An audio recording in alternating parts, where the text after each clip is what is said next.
아이고, 책들이 많이 있네요. 어서 오세요. 안녕하세요. 네. 커피 아직 안 식었어요. 네.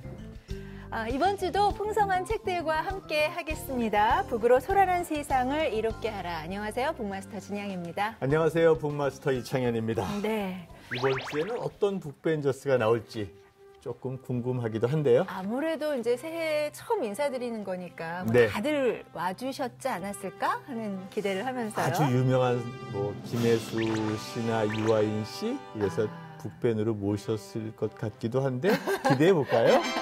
저는 교수님의 그런 썰렁 유머를 사랑해요. 썰렁하다고 얘기하지 마세요. 예. 좋아하는 사람도 없지 않아 있습니다. 많으시겠죠? 네, 네. 감사합니다. 자, 오늘 함께 해주실 북벤 여러분 모시겠습니다. 어서 오십시오. 안녕하세요. 네, 어서 오세요. 해피 북이어입니다. 네, 해피북이요? 해피북이요? 어서 오세요. 네. 야, 2019년에 만나뵈니까 더 반갑네요. 네. 예. 아니 새해가 되니까 더 아름다워진 것 같아요. 나날이 좋아져야죠. 네, 맞아. 네.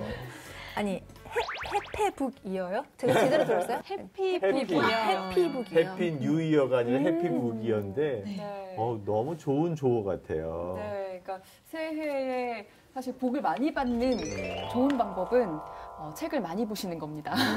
저희 이제 북벤저스이기 때문에 네. 그래, 새해 복 많이 받으시라고 저희가 한번 새해 복 많이 받으세요 아, 이렇게 인사 야. 해봤어요. 예, 네. 정말 북벤다운 새해 인사였던 것 그러니까 같아요. 말이죠. 예. 야.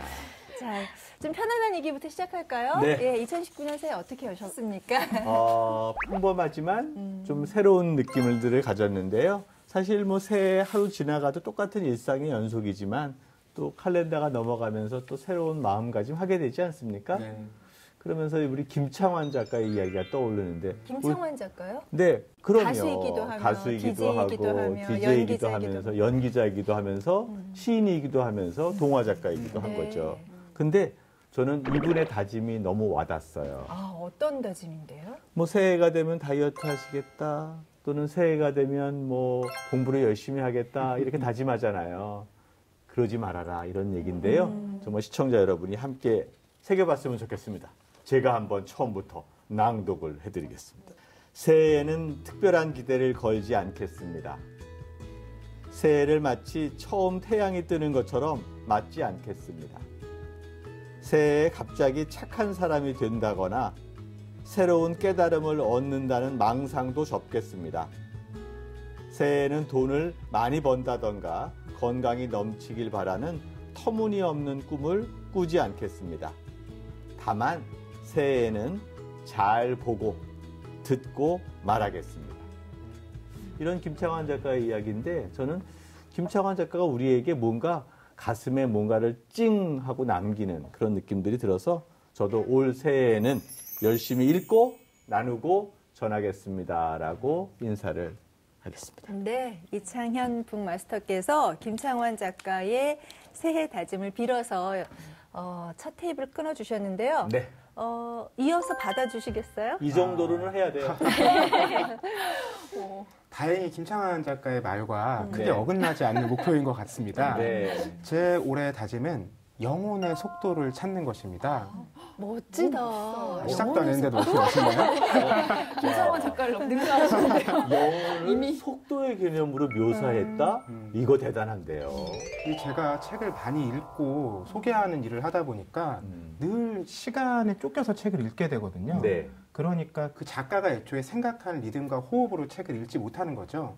늘 그것보다 앞서서 책을 읽게 되는 거예요. 오. 이게 너무 늘 안타까웠거든요. 그러던 중에 마침 저에게 큰 깨달음을 주는 그림책을 하나 읽게 됐습니다. 잃어버린 영혼이란 책인데요. 이 그림책의 주인공이 어느 날 머리가 너무 아프고 힘들어서 병원에 갔더니 네. 의사의 진단이 당신은 영혼을 잃어버렸습니다 라고 하는 거예요. 깜짝 놀라서 그럼 어떻게 해야 제가 영혼을 다시 찾을 수 있나요? 이렇게 물었더니 지금 속도가 너무 어긋나서 멀리 떨어져 있으니까 가만히 조용히 그 영혼이 다시 따라오기를 기다리라는 거예요. 그래서 이 주인공이요. 자기 집에 앉아서 아무 일도 하지 않고 영혼을 기다리기 시작합니다. 그래서 그림책을 넘겨보면 왼쪽 편에는 영혼이 시간을 따라서 오는 장면이, 오른쪽에는 그 남자가 영혼을 기다리는 장면이 계속 반복되면서 시차가 좁혀집니다. 결국 둘은 다시 만나는데요. 그때 잿빛 세상이 화려한 색상을 찾게 됩니다. 너무 멋있어요. 말만 들어도 아주 기가 막힌데요. 네. 저도 이렇듯이 그 책의 리듬과 호흡을 좀 다시금 찾아보는 한 해가 되길 바라는 마음입니다. 네. 그 속도 잘 찾고 우리 연말에 다시 한번 얘기 나눴으면 하는 바람. 그렇죠. 올해 네. 연말에 네. 진짜 그렇게 속도감을 느꼈는지 그것대로 했는지 그때 한번 성찰하는 시간을 가져보시죠. 아마 더 멀리 영혼이 떨어져 있지 않을까 우려가 됩니다. 예. 네. 새해의 그 포부? 뭐 계획들 들어봤는데요. 그렇죠. 예, 정말 어떤 밀도 있는 시간들이 되실 것 같아서 응원하고요. 네. 또 저희 북소리도 이분들과 함께 시민 북벤저스를 열심히 찾아가겠습니다. 여러분의 올 한 해의 밀도 있는 시간 속에 저희가 함께 할 수 있도록 저희 많이 응원해 주시고 많은 참여해 주십사는 부탁드리면서 2019년 첫 방송 본격적으로 시작하겠습니다. 박수.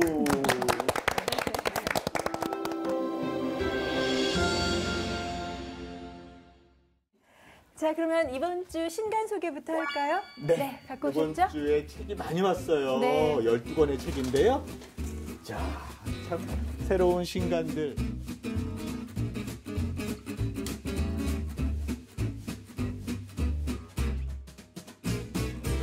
사실은 이번 주에는 2권을 이렇게 설명해야 되는데요. 네. 언어의 줄다리기. 하나는 길 읽기 안내서. 길 읽기. 길 찾기 안내서가 아니고요. 지도 보기가 아니고요. 길을 잃어버리는 이런 안내서. 특히 제가 얘기하려고 하는 것은요. 요 언어의 줄다리기는 건데 미망인이라는 이야기를 많이 안 쓰죠. 쓰기 시작했죠. 그렇죠. 이제 거의 안 쓰죠. 뭐 옛날에는 이제. 조금 예. 유명한 사람 돌아가시고 사모님한테 미망인이라고 했는데 미망인의 뜻은 아시죠?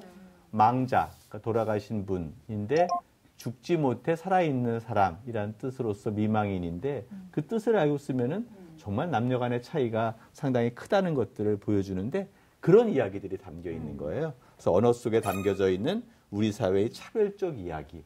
정말 너무 재미난 것 같아요. 또 이제 제가 반성해야 되는 건데 네. 맨스플레인 무슨 뜻인지 아세요? 네. 예. 넓게 생각을 하면 예. 네. 남녀만의 문제는 아니고요. 네. 권력의 관계 속에서 그렇죠. 권력을 가진 사람이 네. 권력을 갖지 못한 사람에게 네. 마치 그 사람이 다 알고 있는 건데도 설명하려는 듯이 하는 태도. 맞아요. 이런 것들을 뜻하는 말입니다. 사실은 우리 사회에 우리의 인식을 지배하는 것 그게 언어잖아요. 네. 언어는 미디어를 통해서 우리 세상을 구현하고 세상의 현실 구성을 하는데 그 현실 구성의 DNA가 저는 언어라고 해서 이 두 분이 그런 얘기를 좀 해주고 있는 게 아닌가. 그래서 맨스플레인이라는 얘기가 없었으면 우리가 남자 교수가 늘 설명조로 얘기하는 것을 늘 자랑스럽게 생각했지만 저 같은 사람도 아 이렇게 하면 안 되는 거구나라는 생각을 갖게도 되잖아요. 새로운 언어에 대한 갈망 이런 것들을 표현해주고 있는 게 아닌가 생각이 들어서 2권을 선택했어요. 네. 2권 함께 읽어보면 참 좋을 것 같은데요. 네. 그 사회에서 어떤 그 언어를 사용하느냐가 또 그 사회에 살고 있는 사람들의 어떤 정신을 반영하는 거기 때문에 말모이라는 영화 있거든요. 네, 그 영화가 일제 강점기에 그 우리말 사전을 만들려고 하던 그 사람들의 정말 처절한 그 분투를 그리고 있는 그런 작품인데 그거 보면서도 정말 저렇게 우리 언어를 잘 사용하는 게 얼마나 중요한가를 느낄 수 있었는데 지금은 어떻게 보면 그 젠더 이슈 속에서 우리가 좀 써야 될 단어와 쓰지 말아야 될 단어가 좀 있는 것 같아요. 이 언어라는 게 그 사회에서 어떤 약속된 그 규칙들이잖아요. 그렇죠. 네, 그렇기 그렇죠. 때문에 사실은 시간이 흐르면서 언어가 새로운 언어가 태어나고 죽는 과정을 맞아요. 거치기 때문에 너무 그것에 있어서 좀 구속이 된다거나 죄책감을 느낀다거나 그래서 어떤 관계에 영향을 미치는 건 도리어 부작용으로 맞아요. 작용하기가 쉽기 때문에 편안하게 우리가 사회 일상 생활 속에서 좀 이게 스며들어가는 수준까지 가야 된다고 생각을 해요. 네, 네. 딱 말씀하신 게 맞는 게 이 리베카 솔릿의 길 잃기 안내서를 보면 우리가 길을 잃는 이유가 네. 돌아오지 않기 위해서가 아니거든요. 내가 보지 못했던 나를 찾기 위해서 길을 잃는 거예요. 내가 길을 너무 잘 알고 있으면 나를 돌아보지 않습니다. 목표만 계속 보고 가죠. 근데 길을 잃고 나면 내가 어디 있는지, 어떻게 가야 되는지 이런 걸 고민하기 시작하거든요. 그런 맥락에서 우린 결국 나를 찾아서 새로운 길을 찾아야 되잖아요. 그러니까 말도 새로운 말이 주어지거나 뭐 말에 대한 새로운 의견들이 나오거나 했을 때 그 말을 바로 버리거나 폐기하기보다는 말씀처럼 네. 서로 한번 생각해보는 그런 계기로 삼자는 이야기에서 맥락이 연결되는 것 같습니다. 네. 아무튼 리베카 솔릿이라는 작가는 굉장히 우리가 주목해볼 만한 작가인 것 그렇죠. 같아요. 항상 늘 맞아요. 이슈를 만들어주고 던져주기 때문에요. 윤성호 북팬께서 신간 소개해 주시죠. 제가 해드리겠습니다. 왜냐하면 네. 민망하실 이유가 있기 때문에. 그래요? 네. 이렇게 역할 분담이 돼 있었던 거죠. 네. 이 책은 새도시 이야기 필자가 저만 있는 건 아니고 네. 두 분의 다른 분도 있기 때문에 그 원래 이제 신지혜 아나운서는 이제 모 방송국에서 20년 동안 영화 음악 방송을 하고 있는 아나운서고요. 천수림 작가님은 그 아트 저널리스트로 활동하고 있는 작가님이신데 셋이서 그냥 좀 이런저런 일들로 만나다가 여행을 좋아한다는 공통점이 있어서 이렇게 세 개의 도시를 정해서 한 도시씩 여행기를 써봤습니다. 네. 그래서 1인 출판사에서 낸 책인데요. 저는 이제 이 책 굉장히 에세이는 처음이고 오랜만에 이렇게 인쇄된 책을 가져봤는데 책을 내는 것만이 능사가 아니라는 거를 느꼈습니다. 잘 아시겠지만 책이 정말 안 팔리더라고요. 제가 펼쳐봤는데 네. 윤성원 북팬께서는 그 파리에 다녀오셨더라고요. 네, 맞습니다. 그 중에서도 그 오르쉐 미술관하고 오랑주리 미술관 얘기하시는 부분이 네. 공감이 갔어요. 아, 정말요? 왜냐하면 네. 저도 유럽 가도 미술관 별로 흥미가 없었거든요. 네. 그런데 오랑주리 미술관에 가서 네. 모네 수련을 봤을 때 네. 이래서 현장에 와서 보는구나라는 맞아요. 느낌을 처음 받았어요. 저도 아침에 10대에 들어가서 네. 문 닫을 때 나왔어요. 와. 가운데 진짜 가만히 좋아요. 앉아있게 되죠. 가만히. 예. 야. 네. 맞아요. 그런 감동들을 좀 담아내려고 근데 애썼습니다. 역사에서 가장 유명한 어떻게 보면은 인상적인 그런 도시를 방문했다는 점에서 오늘 이후에 좀 책 좀 팔리겠는데요? 그랬으면 좋겠어요. 교수님께서 사서 우리한테 한 번씩 선물해 주시지 않을까? 좋아요. 또 이렇게 또 역습을 당합니다. 네. 자, 그럼 이번에는 이가희 북팬 추천 책 들어볼까요? 네, 지금 SNS에서 굉장히 화제가 되고 있는 책인데요. 그래요? 딱 1년만 나만 생각할게요 라는 책입니다. 맞아. 네, 굉장히 1년 동안 열심히 살고 했는데 1년이 지났는데 통장의 잔고를 보고 내가 얼마나 오래 성장했는가 네, 이런 생각들을 많이 하게 되는데요. 그런 한 여성이 너무 궁지에 몰리자 그러면 한번 자기계발서대로 한번 살아보자. 한 달에 한 권의 자기계발서를 그대로 실천해보자 라는 네, 프로젝트를 진행을 했는데요. 그래서 뭐 재밌는 게 길에 있는 남자에게 말 걸어보기 네, 이런 것들도 평소라면 전혀 못했을 텐데 책을 시작할 때 이런 질문을 던져요. 이렇게 1년 동안 자기계발서를 따라가면 내 삶은 더 나아질까? 나아질까요? 저도 참 이 네. 책에서 그게 궁금했어요. 그 지점이 이 책을 끝까지 읽게 만드는데요. 1년이 지난 후에 작가의 고백은 이렇습니다. 빚은 늘었고요. 자신의 업무 능력은 줄었고요. 살은 쪘습니다. 근데 그 이유를 생각해 보니까 자기만 봐서 그렇다는 거예요. 1년 동안 자기계발서만 집중해서 봤잖아요. 그러니까 주변에서 친구들이 너 좀 이렇게 해봐. 가족들이 다르게 해보는 건 어떨까? 이렇게 얘기를 해도 아니야. 이 자기계발서에서 이렇게 얘기했어. 자기도 잃고 책에 빠진 거예요. 그렇게 한 해 동안 살다 보니까 자기가 어디 가는지 온데간데 사라진 거죠. 그리고 나서 결국 1년 후에 자기를 찾은 거죠. 그런 의미에서 굉장히 재미있는 책이었던 것 같아요. 그냥 뭐 요즘 사실 나오는 책들이 굉장히 열심히 해야 돼, 성장해야 돼 라는 얘기가 아니라 그냥 너 있는 그대로의 모습도 괜찮아. 네, 그런 이야기들을 하고 있지 않나 그런 생각이 듭니다. 사실은 저는 거기서 딱 하나 더 하는데 자기계발서의 시대가 있었잖아요. 사실 신자유주의 시대가 되면서 치열한 경쟁, 네. 경쟁의 단위는 개인인 거예요. 네. 개인이 죽거나 개인이 살거나 다른 관심은 아무것도 없죠. 개인들이 다 잘 되면 사회는 다 잘 된다. 이런 게 이제 이른바 신자유주의인데 거꾸로 자기계발서가 아니라 사회계발서. 즉 사회 전체가 잘 되면 나도 잘 된다. 이런 관점만 좀 바꾸고 자기계발서 100권 읽는 대신 사회계발서 한두 권만 읽어도 우리 사회가 훨씬 더 풍요로워지지 않을까.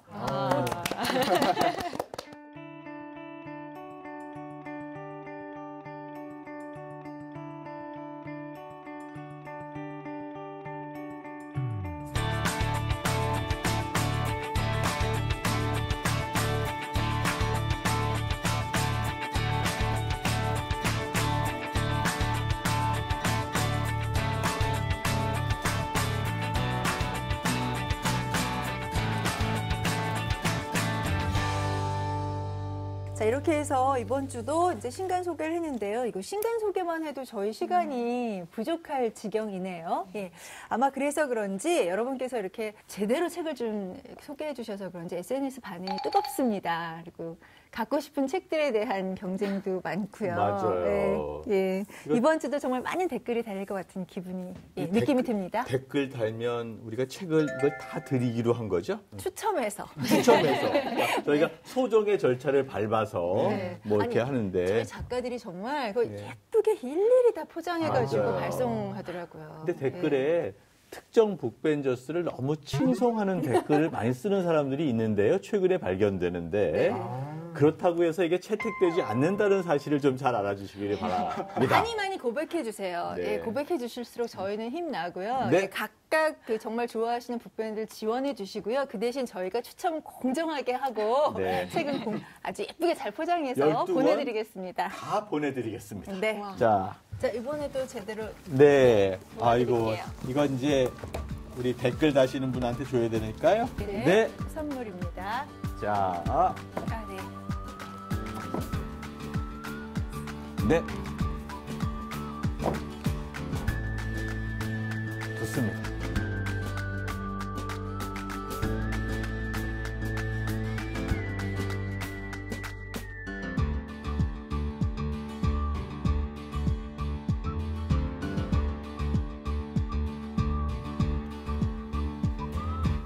네, 자, 이번에는 이제 저희 북소리에서 항상 이제 가장 신경 쓰는 것이 그 시민 북벤저스들을 직접 만나는 거잖아요. 그래서 독립출판에 관련해서도 그렇고 또 동네 책방도 그렇고 그래서 좀 직접 만나뵙고 싶은 그런 소망을 갖고 있는데 이번 주도 저희가 이제 그런 프로그램을 준비했거든요. 근데 그 전에 혹시 내가 정말 사랑하는 책방 있으세요? 먼저 그것부터 좀 여쭤볼까요? 추억 속의 책방들을 떠올려 봤는데 첫 번째는요.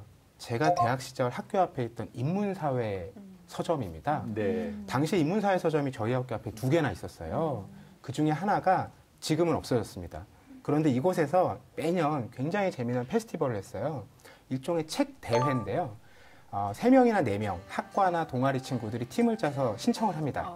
그리고 나서 그 기간 동안에 이 사람들이 릴레이로 얼마나 그 서점에 오래 가서 책을 읽었느냐. 요걸 첫 번째 점수를 주고요. 그리고 두 번째는요. 그 행사 당일에 네. 문장을 줍니다. 그러면 그 문장이 나온 책을 빨리 찾아오는 팀에게 또 점수를 줍니다. 그 난이도가 상당히 높겠는데요? 고난도죠. 네. 무슨 과거 시험 보는 것 같은 그런 느낌. 그런 행사들을 가지고 측정을 해서 순위를 매기고요. 높은 순위에 오른 팀에게는 선물을 주는데 네. 당시 저희 동아리가 현대철학연구회 철학 동아리였거든요. 야. 3등인가를 해서요. 네. 당시 시가 15만 원에 이르는 철학 대사전을 받아서 맞아. 동아리에 기증을 했던 기억이 납니다. 후배들한테 면 좀 섞겠는데요? 아, 그렇죠. 전설처럼 얘기하는 것이죠. 네. 지금 박태근 북팬께서 추억의 장소가 2군데라고 그러셨잖아요. 네. 그래서 없어진 한 군데를 말씀해 주셨고 이제 나머지 한 군데도 들어야 되는데 저희 제작진이 깜짝 놀랐다고 그러더라고요. 어떤 장소인지 좀 소개해 주시겠어요? 네, 이곳이 제가 대학 다닐 때 있었던 다른 하나의 인문사회 서점입니다. 더 작은 곳이었어요. 저의 인생 서점이고요. 이곳의 사장님은 그때 저희가 형님 이렇게 부르면서 같이 책을 읽고 토론도 하고 책을 권해주기도 하시고 그랬던 기억들이 있었는데 마침 이번에 그 시민 북벤저스로 나와주신다고 하셔서 너무 깜짝 놀랐습니다. 네. 박태근 북팬의 인생 서점. 네. 함께 가보실까요? 네.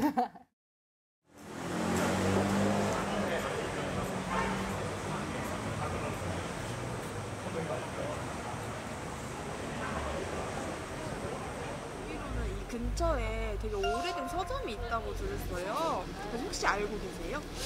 저쪽에 뭐 하나 있는 거 셔틀에서 보긴 했는데 말씀하시는 것 같아요. 저쪽으로 가셔서 꺾으시면 그냥 되는데.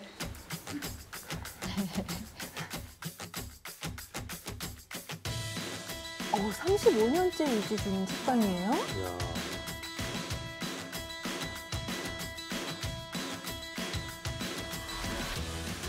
사장님 안녕하세요. 저분이신가요? 네, 맞습니다. 35년 전에는 참 젊은 책방 주인이셨겠네요. 중간에 이어가. 아, 박태근 북벤의 형님? 은종복 시민 북벤자 쓰십니다.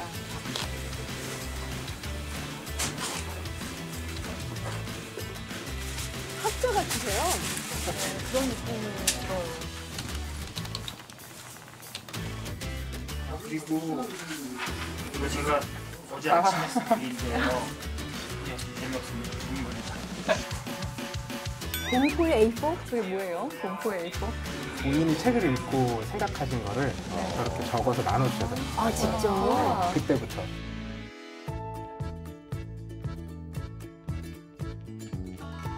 뭔가 북튜버의 그렇죠. 그러네요. 전사 같은 그런 느낌. 시청자 여러분께 추천해주고 싶은 책이 있다고 들었어요. 어른을 위한 그림책 테라피라고 어른들도 사실은 아이 마음이 있잖아요. 그래서 이 책을 통해서 자기가 잊어버렸던 아픈 상처나 마음 치유 그거 할 수 있는 좋은 책이더라고요. 그리고 또 한 권은 나온 지 한 15년 좀 됐는데요. 그 권정생 선생님 쓴 우리들의 하나님이라는 책인데 내 몸이 귀하듯이 다른 이 목숨도 귀하다는 걸 알 수 있는 되게 좋은 책입니다. 사무실 있는 지점이죠. 몸은 엄청 그리고도 이제 또 아, 저렇게 독서 토론 모임을 직접 운영하시는군요.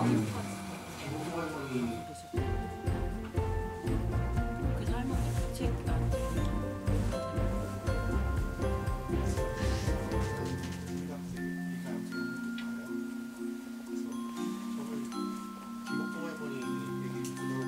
언제나 놀러 오면 종복이 형님 쓰신 글들 많이 받았거든요. 그래서 보고 읽는 재미로도 좀 많이 왔었고 네, 앞으로도 계속 여기 운영을 해주기를 저분은 그게 모르지만 이제 제일 큰 저 얼굴에서 제 얼굴이 보여서. 학생들이 일터 찾기 바쁘다 보니까 인문 사회과 공부를 많이 못 하거든요. 그래서 그런 모임을 좀 해서 좀 하다 보면 학생들도 많이 오고 책도 좀 많이 팔리지 않겠는가. 은종복 시민 북벤의 그 마지막 말씀으로 영상이 끝났는데요. 뭐 제일 먼저 발언할 기회는 아무래도 저희가 박태근 북벤한테 드려야 될 것 같아요. 네. 저기 영상에서는 공포의 A4라고 나왔지만 네. 저에게는 공포가 아니라 저걸 받으러 서점에 갔었거든요. 네. 저 은종복 대표님, 즉 당시 저에게 종복이 형님께서는 본인의 읽은 책에 대해서 저렇게 A4 한 장에 서평이나 추천의 글을 적어서 학생들이 오면 한 장씩 나눠주셨어요. 책을 사든 사지 않든. 그때 만나서 읽었던 책 중에 기억에 남는 게 크리스 하먼의 민중의 세계사라는 굉장히 두꺼운 책인데 좀 세계관을 바꿔놨던 그런 책이라서 인상 깊게 남아있고요. 영상으로 지금 만나시니까 느낌이 어떠세요? 아, 머리가 너무 새하얘지셔서 저도 그만큼 늙지 않나 또 돌아보게 되네요. 아, 그렇군요. 갑자기 이렇게 뭐 이렇게 실버 프로그램처럼 나오는데. 교수님 어떠세요? 보시니까. 저는 아까 A4 용지의 의미가 전 너무 와닿는데 책을 쓴 사람과 1대1로 대화하는 것도 의미가 있지만 책을 매개로 동시대의 사람들이 함께 대화하는 게 더 중요해요. 그러니까 그런 면에서 저자와 대화하는 것은 시대를 건너뛰어서 대화하는 거라면 동시대에 같이 사는 젊은이들이 함께 얘기하는 그 지하의 모습들, 저는 그게 책의 원형지를 잘 담고 있는 모습이다라는 생각이 들고요. 80년대 저 책방의 공간은 정말 숨 쉴 수 없는 그런 시대적 상황 속에서 마음껏 자유를 호흡할 수 있는 어떻게 보면 유토피아적 공간이었다라는 생각을 할 수 있었습니다. 저 공간을 저렇게 지켜주고 계시다는 것 자체가 너무 고마운 생각이 들어요. 저도 학교 다닐 때 분명히 저희 학교 앞에 인문서점이 있었거든요. 그럼요. 근데 전반적으로 그 대학가에 한 30개 정도의 맞아요. 인문서점이 운영이 됐었는데 지금 현재 딱 2군데 남아있대요. 아이고. 그렇죠. 네. 지금은 두 곳이 남아있는데 두 곳 중에 한 곳이군요. 네. 이창현 북마스터 말씀처럼 저 서점이라는 공간은 책을 사고 파는 공간뿐이 많이 아니었고요. 그때만 해도 휴대폰이 다 있을 때였습니다. 그럼에도 저 서점 이 쇼윈도 앞에는 게시판이 있었어요. 아, 그래요? 네, 그래서 휴대폰이 있었어도? 네, 오늘 우리 책 모임 어디서 한다. 아니면 오늘 세미나 어디서 한다. 이런 걸 적어두면 사람들이 오며 가면 지나가다가 관심이 있는 공부 모임에 찾아가기도 하고요. 이런 일들도 벌어졌거든요. 그때를 생각하면 참 즐겁네요. 예. 네. 근데 정말 반갑게 이제 동네 책방들이 서로 이제 함께 연대해서 네트워크를 만들기 시작을 또 했다고 하더라고요. 예. 뭉쳐야 또 사는 것 같아요. 네, 또 작은 책방들 고민이 사실 공급률이라고 하잖아요. 좋은 가격에 책을 갖고 오는 게 굉장히 어렵거든요. 그런데 최근에 책방넷이라는 연합이 만들어졌대요. 작년 11월이니까 얼마 전인데요. 규모가 작은 책방들이 모여서 책 정보를 나누고 책도 공동 구매하면서 가격 경쟁력도 가져가고 그러면서 좀 진짜 책 시장 이런 유통 쪽에도 지형도가 좀 변화하고 있는 게 아닐까라는 기대를 살짝 가져봅니다. 그러니까 그쪽에서 뭔가 이렇게 활성화하기 위한 어떤 열정을 그렇죠. 보여주시니까 또 이제 그거에 상응하는 독자들이 반응을 하게 되지 않을까 뭐 이런 기대를 갖게 돼요. 특히나 이렇게 동네 책방들이 이렇게 연합하고 연대한다는 거는 훨씬 더 이제 좀 그 확장성의 측면에서 긍정적인 부분이 많이 있는 것 같습니다. 그렇죠. 이제 너무 SNS만으로 우정을 나누다가 직접 얼굴 보고 맞아요. 만나서 달라요. 예, 온기를 나누고 맞아요. 이가희 북벤의 저런 이렇게 달콤한 목소리도 좀 듣고 예, 우성훈 직접 북벤의 얼굴 보니까 예, 그렇죠. 좋아요. 뭐 미소를 나누면서 네. 함께 이야기를 하고 우리는 바라보니까 가지 너무 마요. 좋아요. 뭐, 예, 이런 서로 주고받으며 어떤 인간적인 맞아요. 교감 뭐 이런 네. 것들도 느낄 수 있어서 더 좋지 않을까 하는 생각도 들고요. 자, 그래서 오늘은요, 여러분께 저희가 이제 부탁을 드린 게 시민 북벤 은종복 씨가 저렇게 오랜 시간 저기서 꿋꿋하게 정말 소나무처럼 버텨주고 계시잖아요. 그래서 우리가 은종복 씨를 응원할 수 있는 어떤 하나의 비기들을 부탁을 드렸거든요. 표정들이 벌써 다시 뭔가 눈빛이 막 이제 장착을 하셨어요. 그래서 책 한 권씩을 저희가 또 좀 부탁을 드렸거든요. 어떤 분께서 먼저 할까요? 아무래도 뭐 형님께 애정 표현을 먼저 하시는 게 좋을 것 같습니다. 박태근 북벤. 네, 뭐 종복이 형님을 비롯하여 이 책 모임을 하시는 많은 분들께 재미난 새로운 계기가 될 만한 책을 골라왔습니다. 제가 가져온 책은요, 바로 이 책인데요. 종이로 사라지는 숲 이야기입니다. 네. 이 책 같은 경우는요, 제목에서 나와 있듯이 책이나 뭐 우리가 흔히 쓰는 인쇄용지라든지 신문용지 이렇게 종이를 만들면서 얼마나 많은 숲과 나무들이 지금 황폐화되고 있는가 이런 것들을 전해주는 책인데요. 네. 뭐 도덕적으로 윤리적으로 누구를 비판하자는 게 아니라 책 모임이라는 것 자체가 책을 내용적으로만 각자 읽고 끝나는 게 아니라 무언가 새롭게 도모해 보기 위해서 만나는 분들이잖아요. 그렇다면 우리가 읽는 책, 이것이 물질적으로 만들어지는 과정, 그것이 끼치는 영향, 이런 것들에도 관심을 가지시지 않을까? 이런 생각으로 골라왔습니다. 이분이 단지 그런 얘기만 한 게 아니라 국제 환경 운동도 하시는 열혈 환경 운동가이기도 하고요. 맨디 하기스, 네, 저자. UN, 그린피스, 세계 자연보호기금 이런 것들에 대해서 만들고 참여하고 했었던 것 같아요. 네. 책을 만들 때 종이를 어쩔 수 없이 쓰일 수밖에 없지 않습니까? 네. 그렇다면 나무나 숲에 조금은 덜 부담이 가는 방식의 출판은 없을까? 이런 고민도 해볼 수 있는데 이 책에 굉장히 반가운 사례가 나옵니다. 왜냐하면 저희가 이제 사실 지나가는 말이긴 하지만 네. 지금은 뭐 1인 출판도 많고 스스로 책도 많이 내지만 예전에 뭐 책 내야지 뭐 그럴 맞아요. 때 남한테 미안해서 어떻게 함부로 책을 내 이런 얘기들 저희 많이 네. 했었어요 사실. 맞아요. 예. 아이, 감히 그렇지, 예, 맞아요. 알량하게 이런 지식 갖고 남한테 미안해서 어떻게 책을 내 이런 생각도 했었거든요. 겸손할 뿐만 아니라 환경보호의 의식도 있는 분이네요. 네. 근데 그런 면에서 볼 때 사실 우리가 이제 무작정 책을 막 양산해 낸다는 게 이 종이가 결국은 맞아요. 나무가 만들어주는 거잖아요. 네. 예. 나무에게 전혀 미안해하지 않아도 될 법한 작가의 얘기가 나옵니다. 아, 그래요? 어떤? 바로 2013년에 노벨 문학상을 수상한 캐나다의 작가 앨리스 멀로우인데요.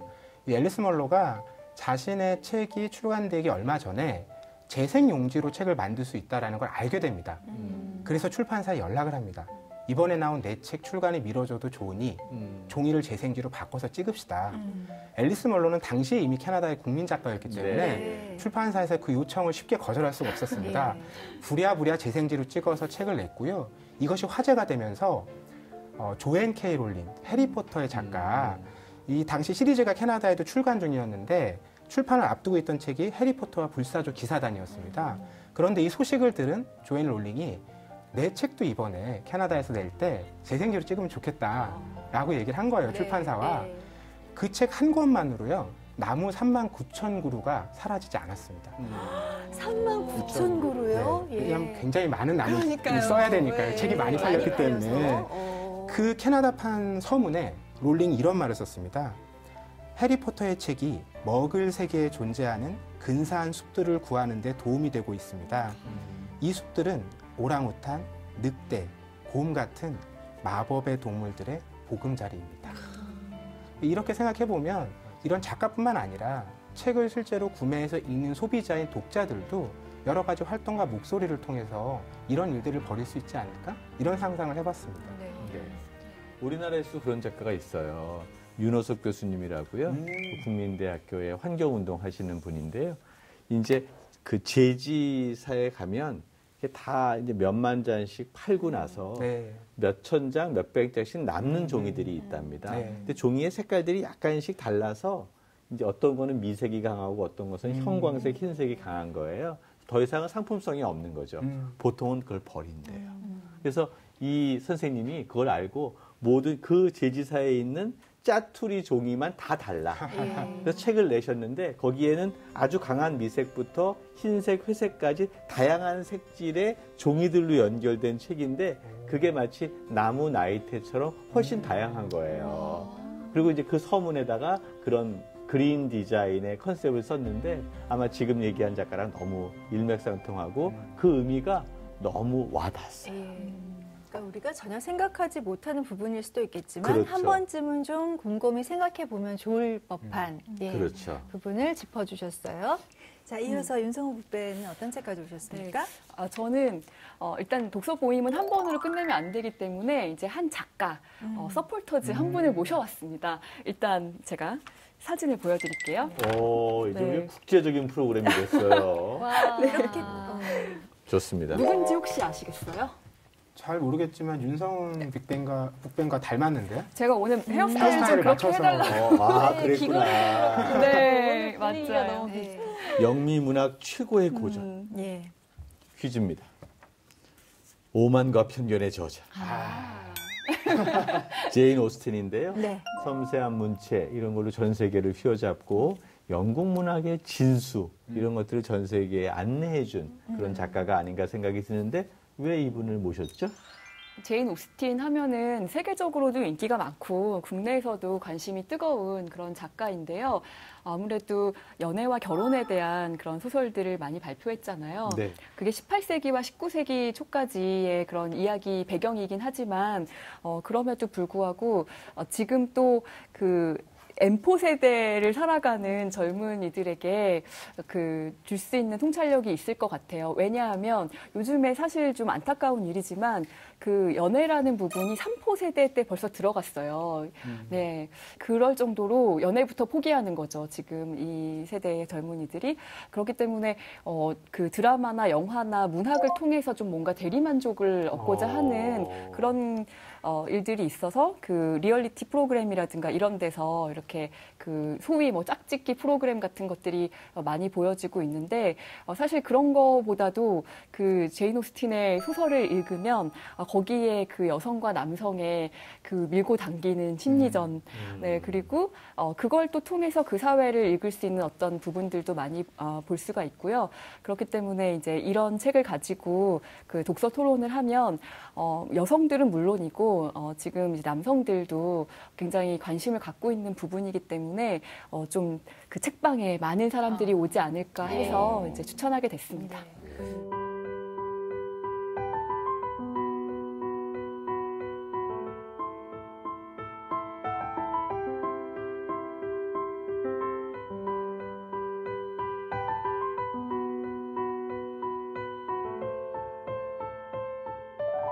자, 그러면 자, 이번에는 이가희 북벤의 책 볼까요? 네, 저는 개인 취향으로 책을 골라봤는데요. 그리고 독서 모임을 했을 때 가장 반응이 뜨거웠던 책입니다. 사람의 목소리는 빛보다 멀리 간다라는 책인데요. 캘리그라피 너무 멋있어요. 네, 위화 작가가 쓴 책이에요. 네. 그 허상과 매열기로 유명한 작가죠. 네네. 저도 이 책을 네. 작년에 제가 꼭 읽어야지 할 리스트에 했다가 아직도 못 읽은 책인데 작가부터 좀 소개해 주세요. 뭐 중국에서 노벨 문학상 수상자가 나오면 이 사람일 것이다. 네. 뭐 이런 작가들이 있다면서요. 중국의 최고의 반열에 이미 올라 있다라고 생각이 들고요. 또 하나 중요한 건 이제 중국의 문학에 대해서 우리의 젊은이들이 독서 시장에서 반응하고 있구나. 뭐 이런 생각도 함께 해요. 영화로도 만들었잖아요. 그렇죠. 하정우 씨가 예. 감독 겸 주연. 그러니까 그래서 이제 서양의 어떤 스토리텔링 이것뿐만 아니라 동양의 중국의 스토리텔링에 다시 뭐 옛날에 삼국지가 그랬던 것처럼 서유기가 그랬던 것처럼 그런 시대가 된 게 아닌가 이런 생각도 함께 갖게 되네요. 네, 여러 가지 소설로 굉장히 중국에서는 사랑받는 작가예요. 그래서 사람의 목소리는 빛보다 멀리 간다는 에세이예요. 그동안은 위아가 거의 소설가로서 중국의 근대사를 소설로서 보여주는 역할을 많이 했는데 이 책은 정작 중국에서는 출간되지 않았습니다. 굉장히 중국 정부를 비판적으로 얘기하고 있고 적나라하게 얘기하고 있기 때문에 대만에서 먼저 출간이 되고 이후로 다른 나라에서는 출간이 됐지만 아직도 중국에서는 나오지 않은 책이에요. 이제 이 책의 서문에 위아 작가가 그런 얘기를 하는데요. 1989년 6월 5일에 천안문 사태가 벌어지는데요. 중국 네티즌들은 아직도 이 날짜를 언급하지 못한다고 해요. 워낙 인터넷 검열이 있어서요. 그래서 5월 35일이라는 방식으로 우회적인 표현으로 얘기를 한다고 하는데 뭐 오늘날의 대학생들은 사실 천안문 사태를 알 수 있는 루트가 거의 없지만 그래도 이 민주화에 대한 갈망 때문에 이렇게 소소하게 얘기가 조금씩 일어나고 있다라는 얘기를 해요. 그러면서 지금까지는 자기도 5월 35일과 같은 방식으로 얘기를 해왔다면 이번에 내가 말하는 방식은 6월 5일이다라고 말하는 것처럼 직접적으로 얘기를 한다라고 얘기를 하고요. 뭐 천안문 사태부터 사실 문화대혁명이나 뭐 이런 중국의 그 큰 이슈를 다 겪고 살아온 작가로서 자기가 그 시대 정신에 입각해서 이 기록을 남겨야겠다라는 생각으로 10개의 키워드를 가지고 얘기를 하고 있고요. 꼭 그런 역사적인 것뿐만 아니라 저는 맨 마지막 키워드도 재밌었는데 산채라는 얘기를 하는데 중국어로 샨짜이에서 짝퉁에 대한 문화도 얘기를 해요. 자기의 책이 버젓이 길에 가면 짝퉁으로 팔리고 있는 현실이라든지 이런 식으로 중국을 되게 굉장히 다양한 각도로 조명을 해서 우리가 미디어에서만 보던 그런 중국이 아니라 중국을 실제로 이해할 수 있는 그런 키워드를 제시하고 있습니다. 비판적으로 이해할 수 있는. 네. 저 SNS에 이거 달아야 되겠는데요. 시청자. 그렇죠. 제가 이가희 북벤이 저를 부러워할 만한 얘기를 하나 전해드릴까요? 만나셨군요. 위화 작가가 형제를 편했을 때 2007년 8년쯤인데 한국에 방문을 했었고요. 그 당시 형제를 펴낸 출판사에서 제가 편집자로 일을 했었기 때문에 출판사에서 같이 어깨동무도 하고 술도 마시고 진짜요? 이런 아름다운 기억이 지금 문득 떠올랐네요. 이럴 때는 저기 눈빛을 보세요. 이럴 때는 사진 이런 입증 서류가 필요합니다. 말로 하지 마시고요. 좋아요. 아니 그 중국의 작가들 너무 훌륭한 작가들도 있고 훌륭한 영화 감독들도 있는데 그들이 이제 정치적인 이유로 책이 출판되지 못하거나 또 영화도 개봉하지 못하는 경우가 너무 많거든요. 그 중에 한편 저도 그 천안문 사태 때를 배경으로 한 그런 작품 중에 하나가 여름궁전이라는 로에 감독의 영화가 있는데요. 뭐 로에 감독은 또 이제 영화 좋아하시는 분들은 많이 아는 그런 아주 훌륭한 감독인데 그 작품 보면은 그 이제 시골에서부터 북경의 대학을 온 그런 이제 뛰어난 학생들이죠. 대학생들이 정말 격정적인 어떤 사랑의 감정을 느끼는 것과 그리고 이제 이 정치적 격변기에 어떤 그 학생 운동을 하는 것과 이렇게 병치시켜서 이제 표현하고 있는데 영화가 끝날 때쯤이면 굉장히 쓸쓸해지는 그런 작품이었어요. 추천해 드립니다. 좋습니다. 자, 2019년 이렇게 정말 뜨겁게 북소리 시작을 했어요. 네. 여러분과 말씀을 나누다 보니까 한 작가 집중 탐구해도 참 재밌겠다라는 생각도 좀 저는 들었는데요. 오늘 2019년을 열면서 함께한 이 시간 느낌 어떠셨는지 끝으로 좀 한 번씩 말씀해 주시면서 마무리할까 해요. 네. 네, 오늘 저는 이 추억의 책방 이야기를 듣다 보니까 집에 가서 그때 샀던 책들, 그때 그 친구들과 같이 읽었던 책들, 이런 걸 좀 다시 꺼내봐야 되지 않나? 이런 생각이 듭니다. 네. 네, 저는 책방이 굉장히 취향이 중요하지 않은가, 누군가의 서재에 들어가 보는 그런 느낌이 좀 드는 것 같아요. 그래서 요즘 이제 많이 사랑받고 있는 책방들은 다 굉장히 주인장의 취향을 엿볼 수 있는 그런 곳인데, 그래서 또 주말에는 한번 꼭 대형 서점이 아니라 이런 동네 책방에 가서 네, 취향을 좀 엿보는 네, 그런 데이트를 해보시면 어떨까 하는 생각이 듭니다. 저는 사실 이 북소리 녹화 날을 굉장히 기다리면서 그렇게 했던 이유가 이렇게 책에 대해서 많은 정보도 듣고 이렇게 저도 이야기할 수 있는 이런 시간 때문이었던 것 같아요. 그래서 좀 저의 그 새해 책에 관련된 어떤 목표 중에 하나를 하나 더 늘려서 독서 모임 같은 걸 좀 해보면 어떨까라는 생각을 하게 됐습니다. 네. 자기를 만든 인생의 100권의 책이라는 것을 정해놓고 자기 이전에 읽었던 뭐 한 30권, 40권의 책을 하고 지금부터 읽거나 지금 읽고 있는 책을 계속 버전업을 시키는 거예요. 그래서 죽을 때쯤 돼서 자기를 만든 100권의 책, 이런 리스트만 봐도 이 사람이 어떤 생각과 어떤 삶을 살았는가를 보여줄 수 있을 것 같아요. 그래서 인생의 100권 시리즈 만들기, 뭐 이런 것들을 한번 해보면 어떨까 생각이 들고요. 그거의 의미를 살리는 건 어떨까. 기발한 생각, 아이디어를 주셨습니다. 네. 자, 오늘 저희가 이제 시민 북벤저스를 뵀는데요. 저희만이 아니라요. 여러분께서도 주위에 시민 북벤저스들이 있으시면 저희 홈페이지에 좀 추천해 주시면 저희가 참고해서 직접 찾아가 뵙도록 하겠습니다. 오늘 시민 북벤저스 너무 괜찮았죠? 네. 너무 좋았던 것 같은데요. 이것처럼 누구나 다 시민 북벤저스가 될 수 있으니까 보고 싶은 책, 만나고 싶은 저자 있으면 신청해 주시기 바랍니다. 네. 자, 그러면 이제 마무리하겠습니다. 늘 하는 인사 드리면서 다음 주를 기약하겠습니다. 자, 북으로 소란한 세상을 이롭게 하자. 아, 이렇게 바뀌었어요, 이제? 감사합니다. 예, 고맙습니다.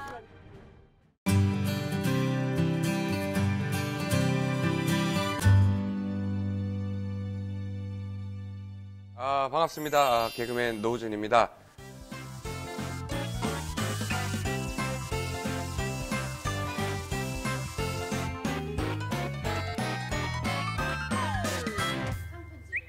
그래요? 일본 형이? 저희가 그런 사이가 아닌데 이걸 보면 되게 간지럽겠네. 우진아, 다음 주자 너로 택했어.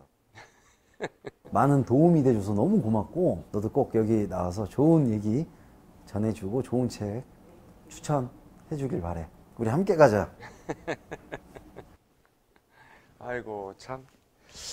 일곤 형이랑 요즘 자주 붙어 다녀요. 그러니까 워낙에 감도 잘 맞고 그 채널에서 이제 같이 하다 보니까 이제 저한테 이제 고마움을 이렇게 좀 얘기하니까 좋네요. 그래서 그 고마움이 수익을 반반 나눴으면 좋겠네요. 마음의 소리가 맞지. 저도 모르게 나갔나 입 밖으로? 그냥 혼자만 생각했어야 되는데. 이제서야 유튜브를 시작해서 구독. 지금 유튜브 활동을 조금 이제 많이 시간을 제일 할애하고 있고, 가장 신경을 쏟는 부분은 이제 육아. 그래서 저는 이 나라의 어머니 아버지들은 진짜 박수 받아야 된다고 생각해요.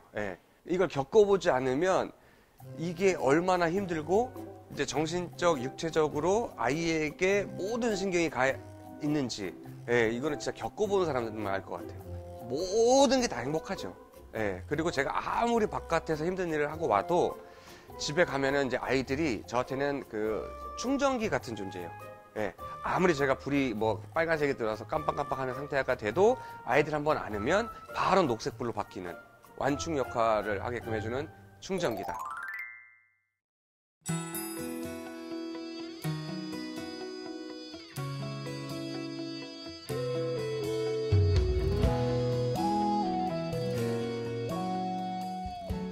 아버지를 겪어보지 않은 상태에서 그 책을 읽었거든요.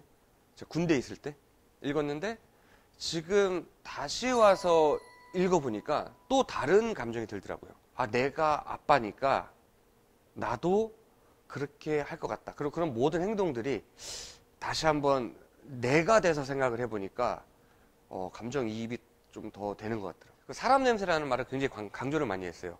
그러니까 그 얘기가 대한민국의 모든 아버지들이 그럴 거예요. 저 같은 경우도 마찬가지고. 아무리 힘들어도 집 문 열기 전에는 한번 웃으면서 싹 들어가 아빠 왔어 이렇게 하는 그런 것들을 이제 본인이 죽기 전에는 이제 사람 냄새라고 그렇게 함축적으로 표현을 한 게 아닌가. 네, 저는 그렇게 생각이 들어요. 저는 영화로도 봤거든요.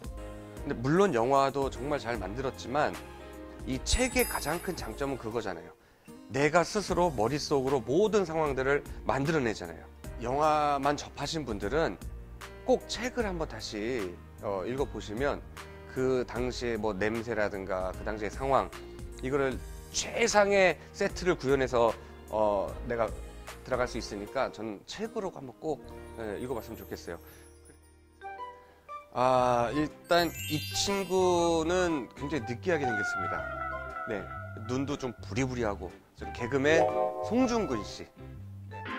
우리 송중근이 이게 여기서 이제 좋은 책을 이제 추천을 하는 아주 뭐 좋은 취지의 프로그램인데 다음 주자로 너를 선택했어.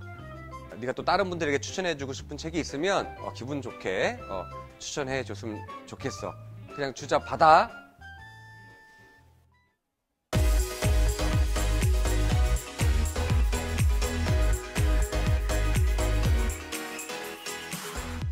당신의 고민을 책으로 풀어드리는 해결책. 안녕하세요, 남정미입니다. 예, 안녕하세요, 김성신입니다.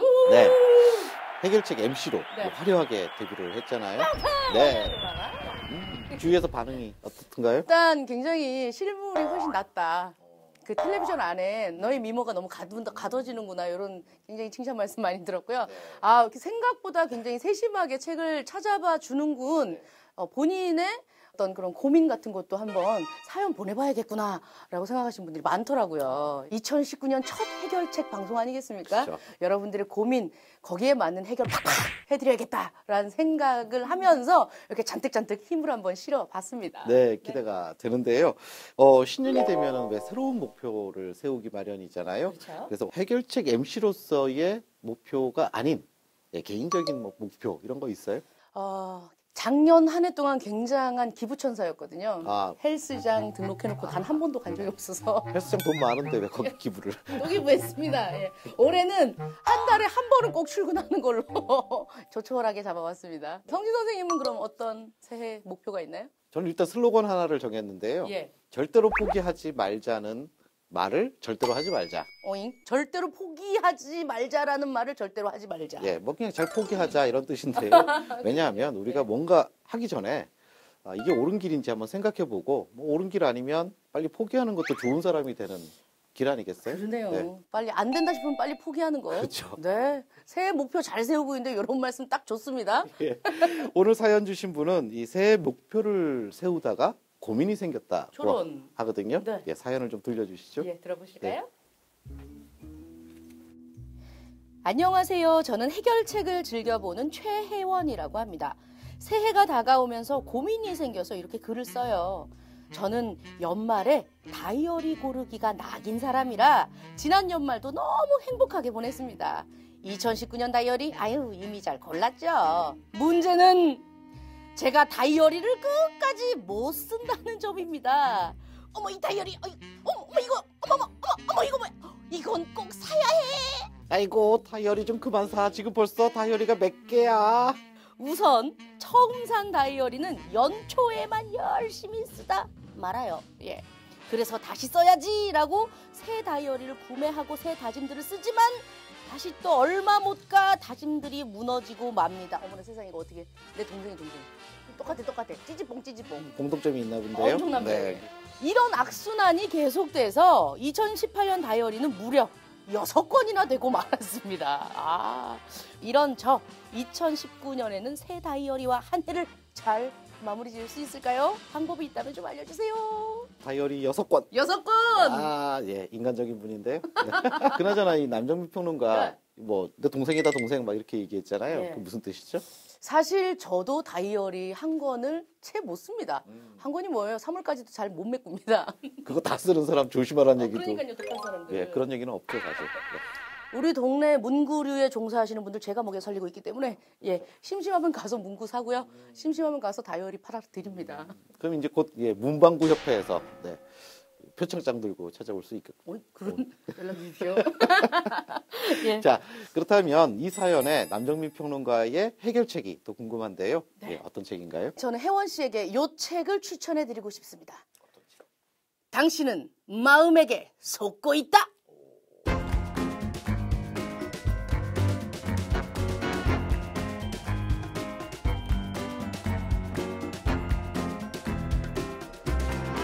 생각해보세요. 내가 1페이지를 좀 망쳤어요. 2페이지, 3페이지 다 좀 1월 마음에 안 들게 그렸습니다. 그럼 이걸 다시 덮고 새 거 사갖고 다시 꾸미는 게 뭐 잘못된 겁니까? 뭐 전혀 예, 뭐 그런 거 가지고 예, 아니 뭐 내가 쓰다가 만다는데 예, 그렇게 잘못됐다고 얘기한 건 당신 마음밖에 없습니다. 당신은 지금 마음에게 속고 있습니다. 아, 예, 전 이 책을 굉장히 권해드리고 싶네요. 이 제목만 봤을 때는 혜원 씨가 이 다이어리를 끝까지 다 써야 되겠다라고 하는 그 마음 자체가 거짓말일 수 있다라는 거네요. 네, 그렇습니다. 이 책에 우리에게 위안이 되는 문구가 있거든요. 제가 좀 준비했습니다. 읽어드릴게요. 콧노래를 흥얼거리고 있는 사람을 떠올려 보자. 그는 자신이 그러고 있다는 걸 알 수도 있고 모를 수도 있다. 알고 있다면 의식하는 것이고 모르고 있다면 의식하지 못하는 것이다. 모르고 있을 때 누군가가 기분이 좋나 보네 노래를 다 하고 라고 말하면 그는 내가 노래하고 있었네? 자신이 노래하고 있었다는 걸 깨닫는다. 의식하게 되는 것이다. 다이어리 쓰는데 굉장히 즐거웠을 거예요. 막 즐겁게 쓰다가 어느 날 딱 3월부터 써있지 않네? 라는 걸 깨닫고 나서는 아, 끝까지 써야 하는데 내가 왜 못 썼을까? 하는 의식을 하게 된 거라는 겁니다. 그러니까 이 다이어리를 성실하게 써야 한다라는 생각 때문에 이 괴롭게 느껴졌다는 거네요. 맞습니다. 혜원 씨, 마음에 속지 마십시오. 지금 마음이 이상한 얘기를 하고 있는 겁니다. 혜원 씨, 다이어리 끝까지 쓰지 않아도 괜찮습니다. 예. 저는 그냥 편안하게 마음에 속지 마시고 그냥 쓰셨던 거, 즐겁게 쓰셨던 그 기분만 다시 찾으시면 된다라고 생각이 듭니다. 저는 이 혜원 씨 사연을 들으면서 사실 이 사연은 좀 강박 증상과 관련이 있는 것이 아닌가 그런 생각이 들었어요. 아니, 다이어리를 다 쓰지 않는데 강박 증상이라니. 그러니까 뭐 강박 증상이 대단한 게 아니라 네. 왜 현대인들이라면 뭐 누구나 한두 가지는 가지고 있잖아요. 제가 왜 이런 이야기를 하나 하면 다이어리란 매일 써야 하는 물건이라는 그런 의미에 대한 강박을 좀 갖고 계시는 것 같고요. 네. 또 두 번째는 다이어리를 꾸준히 써야 한다는 바로 그 성실함에 대한 강박 이런 것들을 오늘 사연 주신 혜원 씨는 좀 갖고 계신 게 아닌가라는 생각이 드는데요. 그러면 우리 혜원 씨에게 성심평론가님께서 권해주실 해결책은 어떤 책인가요? 제가 오늘 소개해드리고 싶은 해결책은 바로 이 책입니다. 하마터면 열심히 살 뻔했다.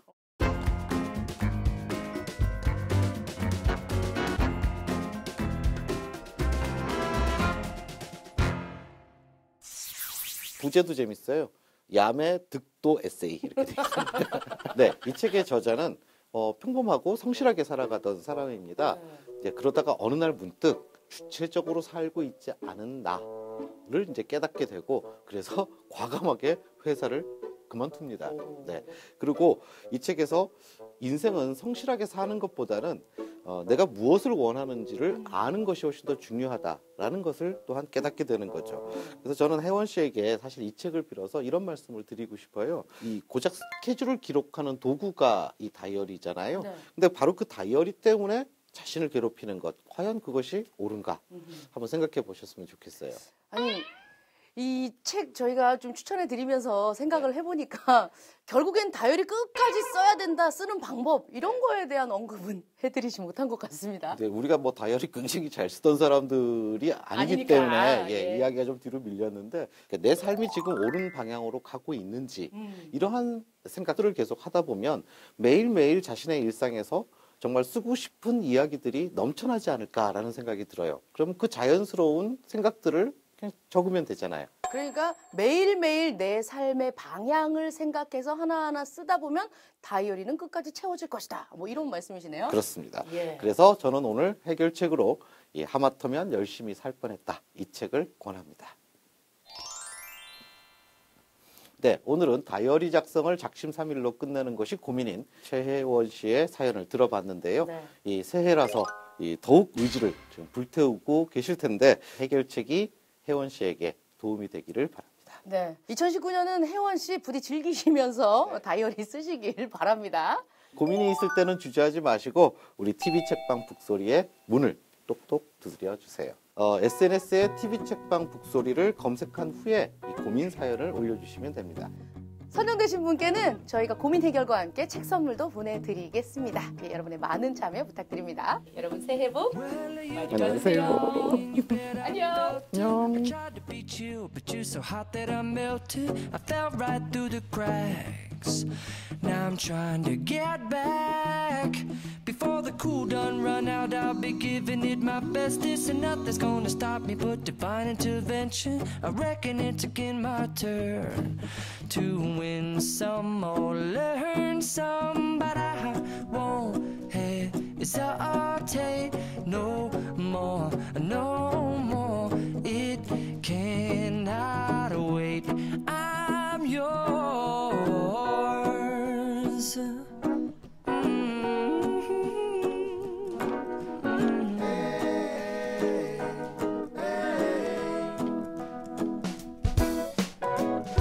Well, open up your mind and see